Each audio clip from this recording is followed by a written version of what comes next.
What's up? It's Chika and you're watching hardknocktv. Tight. My whole mood is blown. Mm-hmm. Tell me a little bit about your inspiration into writing that song. I still hold that song close and near and dear to my heart. But around that time I dropped the Calvin campaign last year. Yeah, I did the Calvin Klein campaign, and it was a cool thing for me. I wasn't really thinking about like how monumental and conversation worthy it would be when I did it. I just was like, oh, money, big brand, and a look, let's do it. And so I did, and then, you know, there was no fallout necessarily. It was just like very weird seeing how many people were so like jarred by the body that I exist in every day. And I was like, okay, this is weird. And I remember after that point, like it was so hard to separate myself as a person and myself as an artist from my body.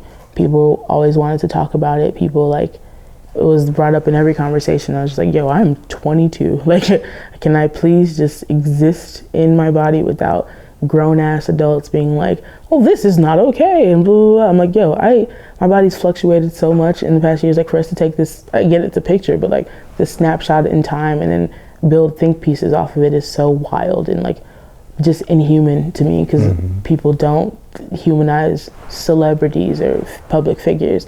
And I was just like, how is this not weird to anybody else? And so I remember having conversations about that on Twitter, because there was people being like, there's one specific person who was like, a fat black rapper dropped a song today, or two fat black rappers, because it was me and Lizzo.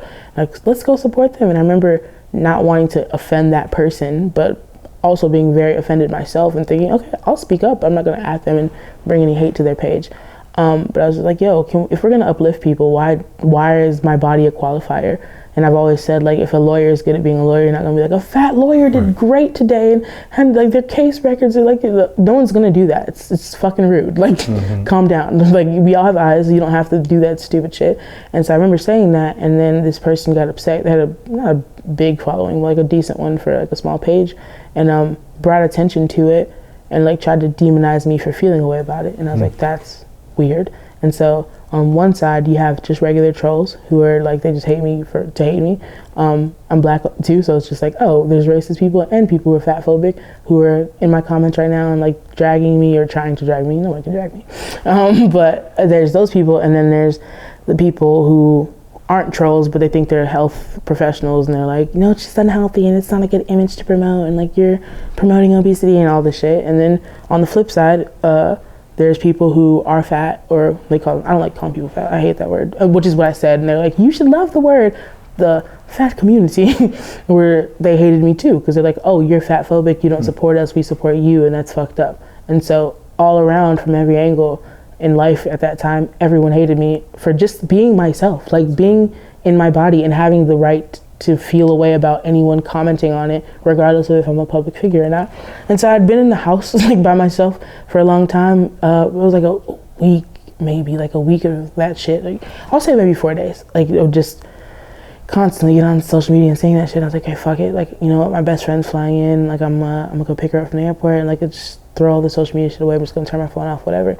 And I went to the airport. I got her, and then the Lyft that I got back, I got into the car, and then the first thing the Lyft driver said to me, he pointed at my picture on the app and was like, who's that? And I was like, that's me. And it was like a picture from like maybe 6 months prior.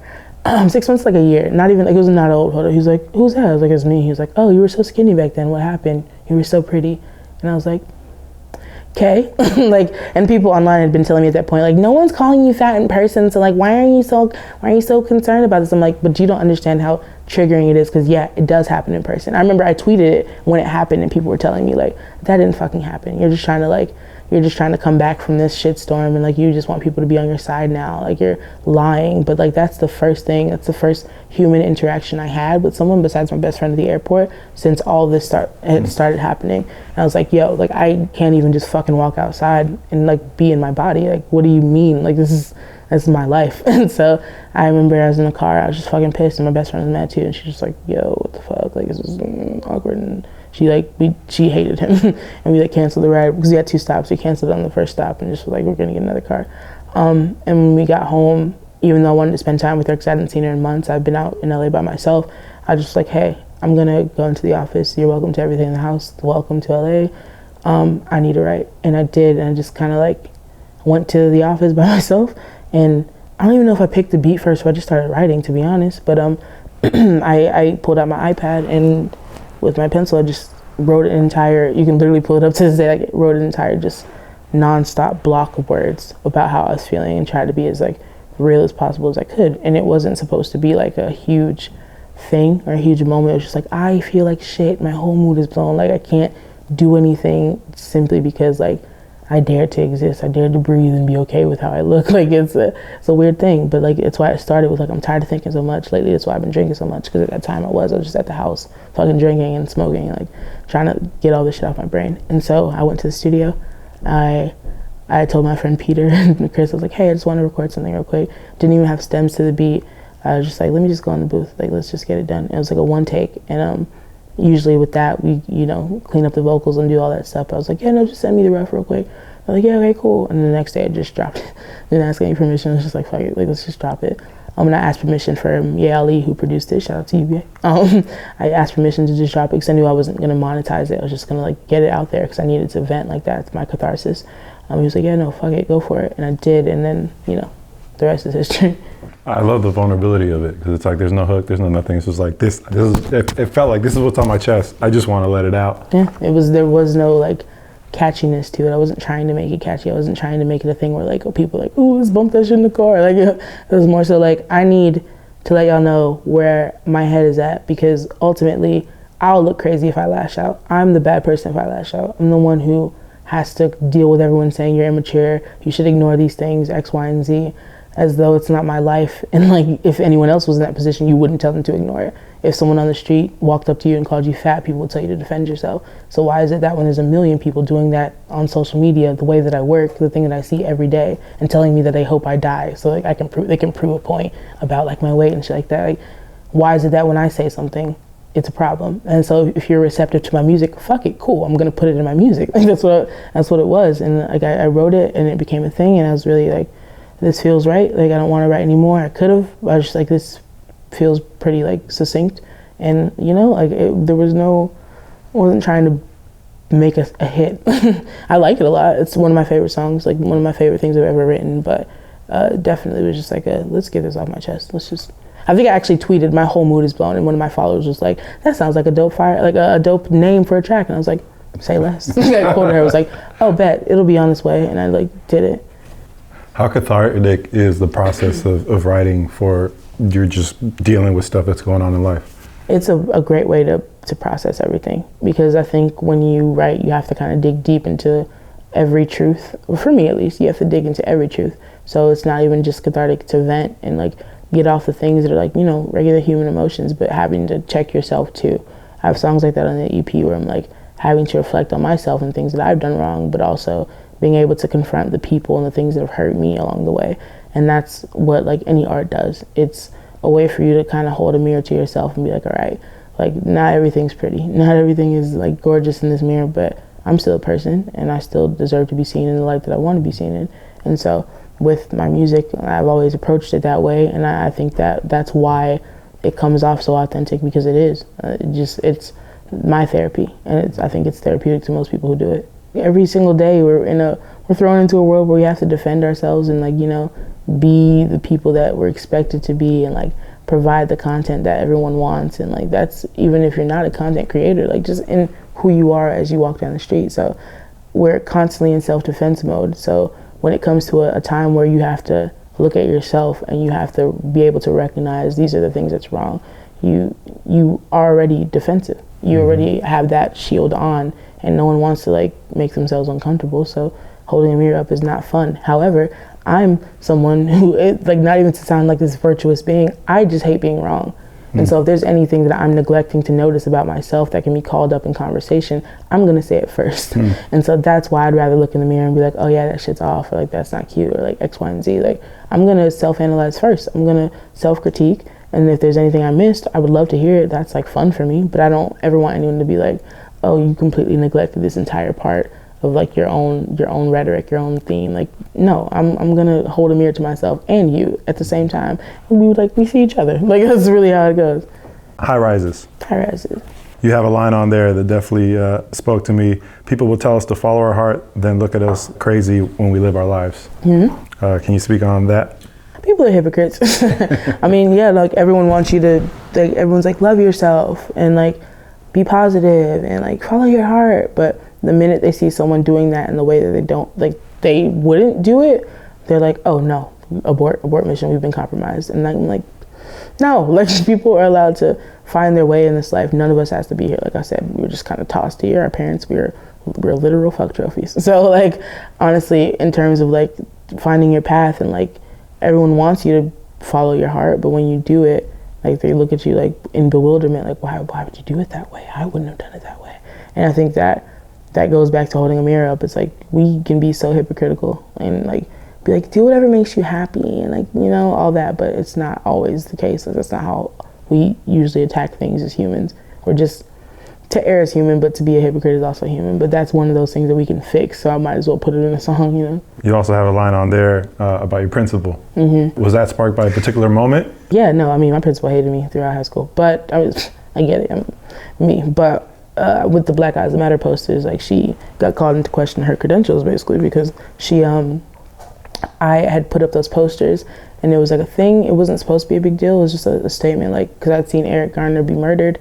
And I have a dad who was Black, and I just to watch someone literally on the national news every fucking night, like get choked out. He wasn't even shot. Like he was someone with their bare hands, like with their skin to skin contact, killed this man. I was like, yo, how do I bring this up? How do I talk about this? Because I want Black kids. I want Black sons specifically. I want twin boys. Shout out to anybody who's trying to impregnate me. But that's like something that I think about. Like, I'm bringing kids into a world where like I need people to know we're not playing these fucking games. Like, it's not okay. And so how do I do that in a way that isn't confrontational, that isn't too like, you know, ridiculous?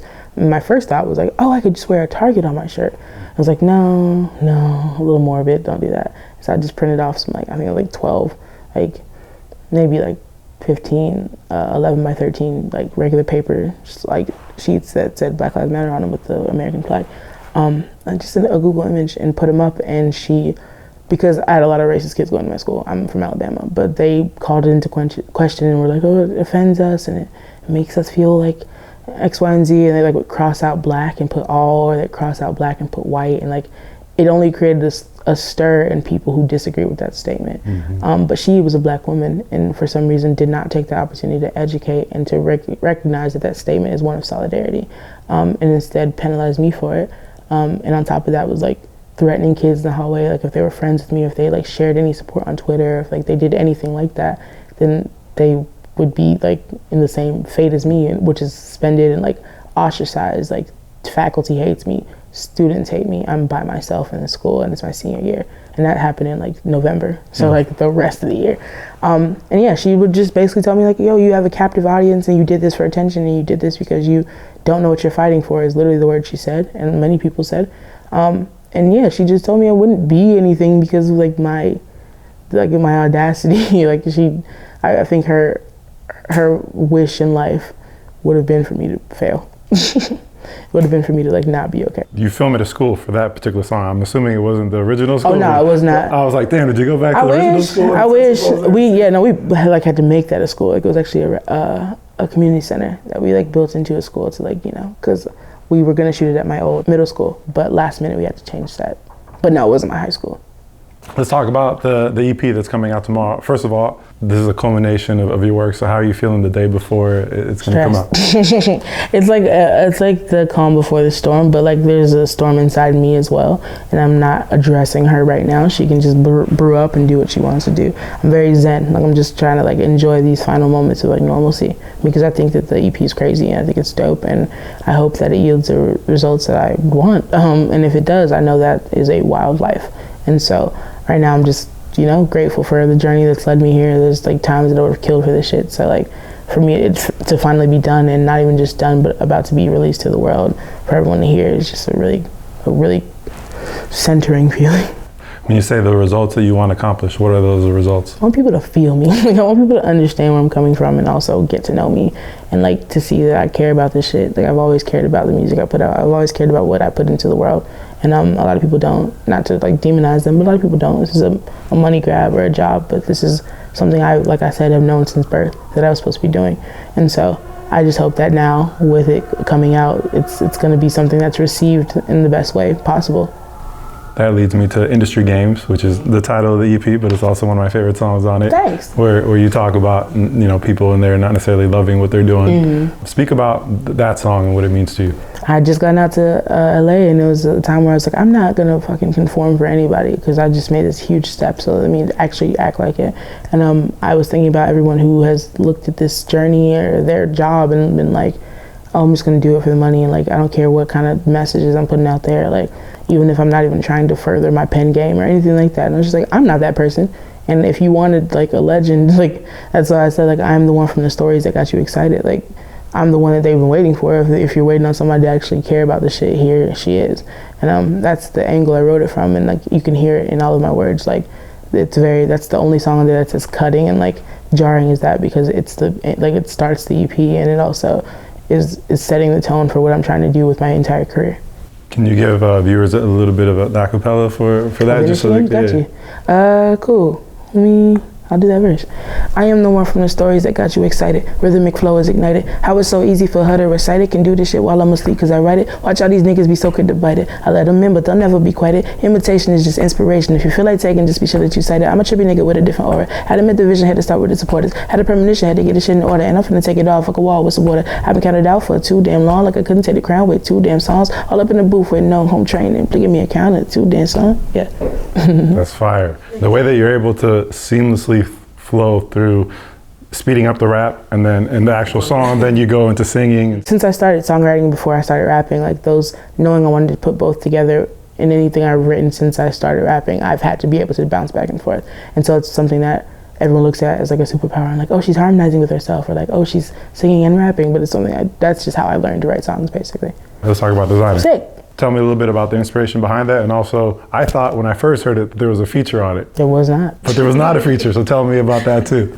Designer is a song I wrote about losing a friend based on like, on my part, neediness, and on her part, greed, and not being appreciative. And so my life changed so fast that I was trying to hold on to the past and like bring people with me. But the thing is, with the industry and the way that the whole EP is outlined, is it's about how the industry changes your life. And that's one aspect that a lot of people don't see, is your interpersonal relationships begin to like crack when they're not supposed to be there in this time period. And so I wrote that whole song as a venting thing. I wrote it right after it happened, like maybe a few days. And it's one of the last things I wrote on the EP. And it was me just, going into it and like actually talking about the mistakes I made in terms of like being blind to the decisions that I was making because I needed comfort, but also having to reflect and be like, yo, this person took me for everything I had and did not give a fuck about my well-being. And the feature that you didn't hear, but it was me on there. That's me. It's a pitch down part of my voice, but you hear it go back between my pitch down voice and like my regular, and that's like the pitch down is my ego and the regular is like my outwardly presenting self, the way that I would talk about this situation with Kuth. But you hear like myself with the deep voice posturing and being like, yeah, it's my life now. Like I'm flexing. I'm trying to like that armor that we put on ourselves when we make mistakes. We have to hold our L, but we're also trying to get past the mistakes and all that. Like that's the ego, and that's what we use to protect ourselves. But at the end of the day, that other voice is like, I'm learning from our story because it's been told, like, and being able to move on from it, even though I'm like in this song wrestling with those feelings, because I was still wrestling with those feelings at the time. It just happened. That's what that whole song is, and it's my favorite song on the EP because it encompasses some real ass feelings on there and tells a real story.